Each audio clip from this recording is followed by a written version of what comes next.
Top quality और consistent performance के लिए सिर्फ सिल्वर पंप्स। टॉप क्वालिटी और कंसिस्टेंट परफॉर्मेंस के लिए सिर्फ सिल्वर पंप्स, नाम याद रखना।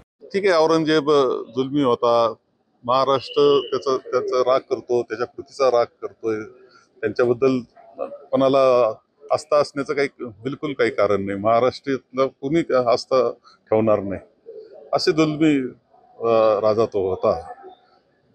परंतु आज तो विषय घेऊन महत्वाचे विषय जे आहेत आपल्या पुढचे, त्या विषयाकडे जास्त लक्ष देणं आवश्यक आहे। रोजगाराची काय स्थिती आपली आहे, महागाई कशी वाढते आहे, शेतीमालाला बाजार नाही, हे सगळं आहे। भ्रष्टाचार प्रचंड चाललेला आहे, अत्याचार चाललेले आहेत, बीड सारखं घडतंय, कुठं आता नागपूरला दंगली होत आहेत। हे सगळं वातावरण जे आहे गढूळ वातावरण, खरं सगळ्यांनी विचार हा केला। सरकारची ती जबाबदारी आहे की आपलं बंधुभावाचं वातावरण राज्यामध्ये राहिलं पाहिजे, देशामध्ये राहिलं पाहिजे, राज्यामध्ये राहिलं पाहिजे, त्या सरकारची जबाबदारी आहे।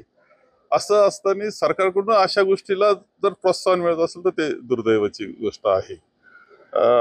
मला असं वाटतं की त्यामुळं सगळ्या गावोगाव वातावरण दूषित होत चाललेलं आहे। तुम्ही कशावर राज्य करणार आहे? दंगली चाललेल्या महाराष्ट्रावर राज्य करणार आहात काय?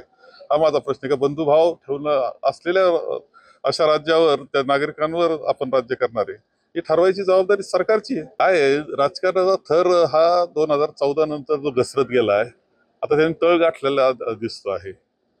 त्रास द्यायचा राजकारण असतं, ते काय व्यक्तिगत नसतं, कधी व्यक्तिगत द्वेषाचं नसतं, परंतु व्यक्तिगत द्वेष निर्माण करायचा, त्याच्यातून त्रास द्यायचा हा प्रकार आहे, केवळ राजकीय प्रकार आहे। आणि त्याच्यातून शेवटी निष्पन्न काही होणार नाही, परंतु तुम्ही कोणावर तरी दहशत निर्माण करताय काय, ही शंका तर सगळ्यांच्या मनामध्ये, महाराष्ट्राच्या जनतेमध्ये येते आहे। कुठेतरी जुनी ती घटना तिचा त्याला इतकं जर काही त्याच्यामध्ये तथ्य असतं तर इतके दिवस ते राहिलं नसतं। इतक्या वर्षांतर तुमची सत्ता होत्या, पूर्वी नव्हत्या असं नाही, परंतु आता केवळ काही ना काही राजकारणासाठी चाललेला त्रास, असंच माझं मत आहे आणि नागरिकांचं सुद्धा हेच मत राहील। हे सरकार काहीही करू शकतं एवढं मला माहिती आहे। ज्या पत्रकारांनी ती बातमी दिली त्याला सुद्धा अटक करण्यात आली, हे मला समजलेलं आहे। म्हणजे कायद्याचं राज्य राहिलं नाही, लोकशाही राहिली नाही असं म्हणावं लागेल।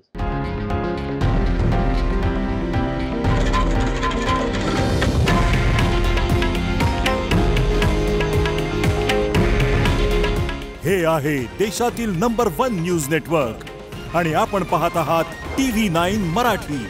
काळजी तुमची, हित महाराष्ट्राचं।